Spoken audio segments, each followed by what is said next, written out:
Dear viewers, এই ভিডিওতে আমি দেখাবো কিভাবে সংখ্যাকে কথায় রূপান্তর করতে হয়। ভিউয়ার্স, আমরা দেখি যে ছোটবেলায় আমরা শিখতাম যেটা বাচ্চা মানে 1 2 3 তে যে কথায় রূপান্তর করো, মানে এটা দেওয়া আছে সংখ্যা, এটাকে আমাদের কথা বানান করে লিখতে হবে। তো সেই জিনিসটা আমরা এখানে এমএস ওয়ার্ডে দেখব কিভাবে সহজেই এই কাজটা করা যায়। সেজন্য আমাদেরকে যেটা করতে হবে, আমাদেরকে লেখাটুকু সিলেক্ট করতে হবে। আমরা লেখাটুকু সিলেক্ট করলাম, দেন কিবোর্ড থেকে কন্ট্রোল F9, যে উপরে যে বাটনটা আছে একবার উপর সারিতে, ওকে, F9 প্রেস করলাম। তো ভিউয়ার্স, আপনারা দেখতে পাচ্ছেন এখন এই যে আমাদের যে কার্সরটা যেখানে আছে, মানে একেবারে লেখার শুরুতে, টেক্সটের শুরুতে আমরা একটা সমান চিহ্ন দিয়ে নেব। তারপরে হচ্ছে আমাদেরকে এখানে আমাদেরকে এই যে সাইনটা আছে, আমাদেরকে এই যে উল্টো স্ল্যাশ, যেটা এই সাইনটা দিতে হবে। তারপর হচ্ছে অ্যাস্টারিক বা স্টার চিহ্ন, যেটাকে আমরা বলি একেবারে কিবোর্ডের ডান পাশে নিউমেরিক যে প্যাডটা আছে, এখান থেকে আমরা স্টার চিহ্ন দিলাম। তারপর হচ্ছে আমরা লিখবো হচ্ছে গিয়া কার্ড টেক্সট, ওকে, কার্ড টেক্সট লিখে ফেললাম। দেন আমরা এটাকে এখন এই যে এখানে ভিউয়ার্স আপনারা দেখতে পাচ্ছি, রাইট বাটন ক্লিক করে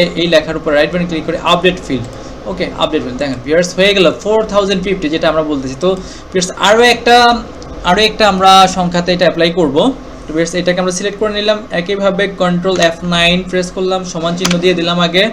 দেন আমরা চলে গেলাম লেখার একেবারে শেষ প্রান্তে, সেখান থেকে আমরা এই যে আমাদের সিম্বলটা দেখতে পাচ্ছেন, এই সিম্বলটা দেবো, উল্টো স্ল্যাশ যেটা, ওকে, এইটা দেবো। দেন কিবোর্ড থেকে আমরা স্টারিক চিহ্ন বা ওই যে আমরা স্টার চিহ্ন যেটাকে বলি, এইটা দেবো।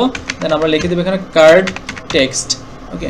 তো এইবার রাইট বাটন একবারে মাঝখানে আমরা রাইট বাটন ক্লিক করে এই যে আপডেট ফিল্ড, ওকে, আপডেট ফিল্ড দিলাম 820।